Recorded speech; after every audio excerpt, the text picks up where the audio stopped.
अब देखते हैं अपने पास दूसरा देखते हैं मानव भूगोल के विकास काल। मानव भूगोल के क्या है विकास काल। तो मानव भूगोल के विकास काल कितने हैं अपने पास? प्राचीन काल, मध्यकाल और आधुनिक काल। कितने काल हो गए अपने पास? 3 काल। अगर मानव भूगोल के विकास भूगोल के विषय आते हैं तो 6 और मानव भूगोल विकास के काल आते हैं तो 3। कितने काल अपने पास? 3 काल हो गए। तो काल में क्या हो गया? समय। काल में क्या हो गया? समय। यानी मानव विकास करते हमारे पास 3 काल हो गए हैं, प्राचीन, मध्य और आधुनिक। अब पहले काल में क्या था? पहले काल के अंदर क्या था? तो देखिए पहले काल में जब मानव भूगोल का शुरुआत हुई थी मानव भूगोल की, उस काल के अंदर इसमें क्या क्या था? इस काल के अंदर मानव क्या था? तो घूमकर जीवन यापन जंगलों में रहता था। इस काल में तकनीकी ज्ञान निम्न था, यानी किसी भी मनुष्य के पास तकनीकी ज्ञान नहीं था, यानी शिक्षा बिल्कुल भी नहीं थी। मानव बिल्कुल अनपढ़ था। जंगलों में कंदमूल खाना या पशु चराना या अन्य काम, छोटे मोटे आकेट करना, शिकार करना, ये काम करता था। उस काल के अंदर हमारे पास तकनीकी ज्ञान नहीं था। चारों ओर प्राकृतिक वातावरण की छाप थी। चारों तरफ जंगली जंगल थे, चारों तरफ पहाड़ी इलाके थे और चारों तरफ घने वन क्षेत्र थे। उनमें मानव अपने जीवन यापन करता था। और जिनमें वातावरण क्या करता था ये कि वातावरण में रहता था और वातावरण को सब कुछ समझता था। वो वातावरण क्या करता था? सब कुछ वातावरण को समझता था। और यहीं पर वो नदी की, पर्वतों की, आकाश की, अपने वायु की और अपने पास प्रकृति अग्नि की, इनकी पूजा करता था। इनकी क्या करता था? पूजा करता था। वो मानता था अगर मैंने इनकी पूजा नहीं की तो प्रकृति मुझे नष्ट कर देगी। मुझे क्या कर देगी? नष्ट कर देगी। इसलिए वो देवी देवताओं की पूजा करता था। और इसमें क्या था? अग्नि, पर्वत, पहाड़, नदी, प्राकृतिक क्षेत्रों की क्या करता था? पूजा करता था। और प्राकृतिक को ही अपनी माता मानता था। प्रकृति क्या मानता था? अपनी माता मानता था। तो वही सोचता था कि प्रकृति से ही मुझे पोषण मिलता है। क्या मिलता है? प्रकृति से मुझे क्या मिलता है? खाने के लिए मिलता है। हमें जो अपना जीवन चलता है वो प्रकृति के अनुसार ही चलता है।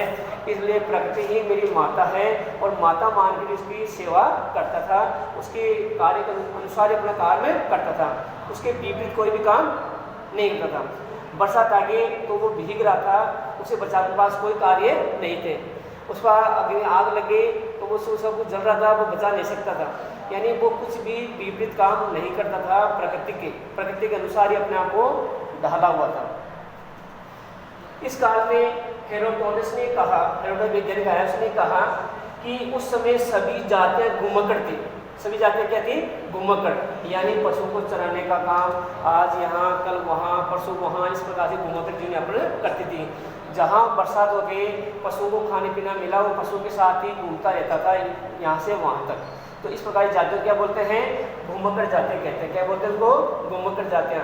किसने कहा था ये? हेरोडोटस ने कहा। उस काल के अंदर सभी जातियां घुमक्कड़ थी। क्या थी? घुमक्कड़, यानी पशु जंगलों में रहने वाली थी और घुमक्कड़ जीवन यापन कर रही थी। तो पहला काल समझ आया अपने पास से। पहला काल में क्या क्या बातें थी अपने पास? 4 बातें हो गई अपने पास। दूसरे देखिए 5 काल के अंदर इस काल के प्रमुख विद्वान हुए, यानी इस काल के बारे में बताने वाले विद्वान कौन कौन से हुए? इस काल के बारे में बताने वाले विद्वान अपने पास स्ट्रेबो, हेरोडोटस, थेल्स और रेटजेल। थेल्स और कौन सा हो गया? रेटजेल। इस काल के प्रमुख विद्वान थे। इस काल की व्याख्या करने वाले, इस काल को समझाने वाले और इस काल में क्या क्या था ये बातें बताने वाले कौन थे हमारे पास? विद्वान स्ट्रेबो, हेरोडोटस, थेल्स और फ्रेडरिक रेटजेल। इन लोगों ने इस काल के बारे में व्याख्या की है। तो कितने पॉइंट हो गए हमारे पास है? 5 पॉइंट हो गए। किसके हो गए? प्राचीन काल के। तो प्राचीन काल समझ में आ गया। प्राचीन काल में शिक्षा की स्थिति बिल्कुल निम्न थी और यहाँ चारों तरफ वातावरण की छाप थी। चारों तरफ जंगली जंगल दिखाई देते थे, घने वन क्षेत्र दिखाई देते थे, उनमें मनुष्य जीवन यापन करता था।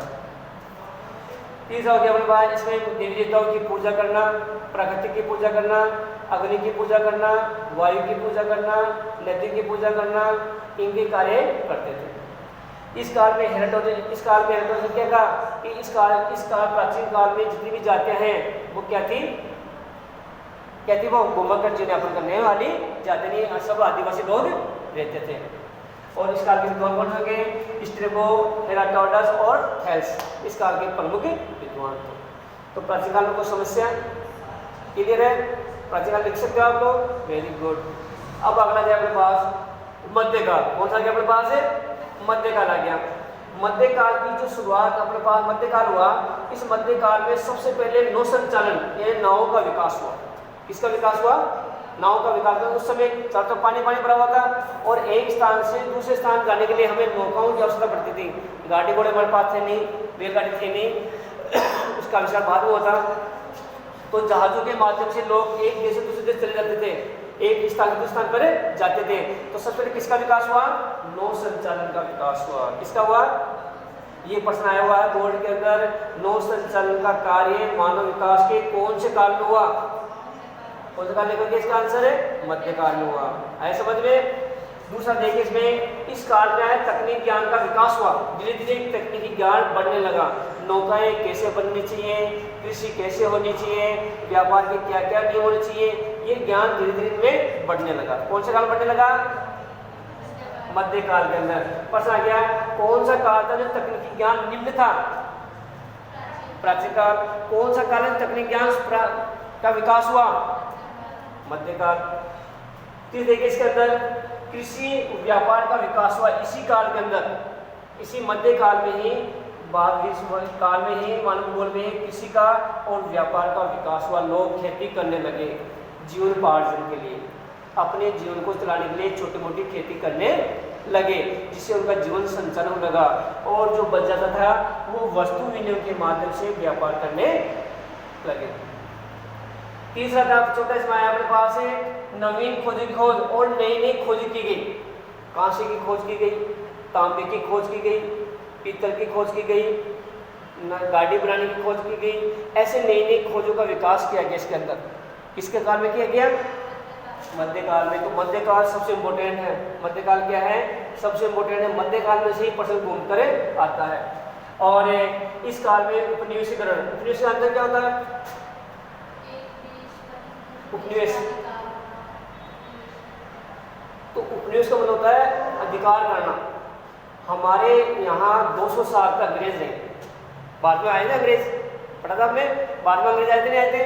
तो उनका हमारे ऊपर शासन रहा 200 काल तक। तो भारत 200 वर्षों तक उनका उपनिवेश रहा, जिस पर किसी व्यक्ति का अधिकार हो जाता है तो अधिकारित क्षेत्र उस देश का या उन लोगों का उपनिवेश बन जाता है। ठीक है? तो उपनिवेश की जो विकास हुआ वो इसी काल में हुआ। इस काल में लोग सोचने लगे कि हमारा मेरा क्षेत्र है, मैं इसे आगे क्या बढ़ाऊंगा और मेरे पास में आने वाले सबसे युद्ध करके सबको भूमि को मैं जीत लूंगा, इन सबके ऊपर मेरा अधिकार रहेगा। जिस पर अधिकार हो जाता है वो देश क्या बन जाता है? उसका उपनिवेश बन जाता है। क्या बन जाता है? उपनिवेश बन जाता है। तो इस काल के अंदर उपनिवेशीकरण प्रक्रिया का विकास हो गया। इसी काल में व्यापार का विकास हुआ, इसी काल में कृषि का विकास हुआ, इसी काल में तकनीक ज्ञान का विकास हुआ, इसी काल के अंदर नई नई खोजों का विकास किया गया और इसी काल में नौ संचालन का विकास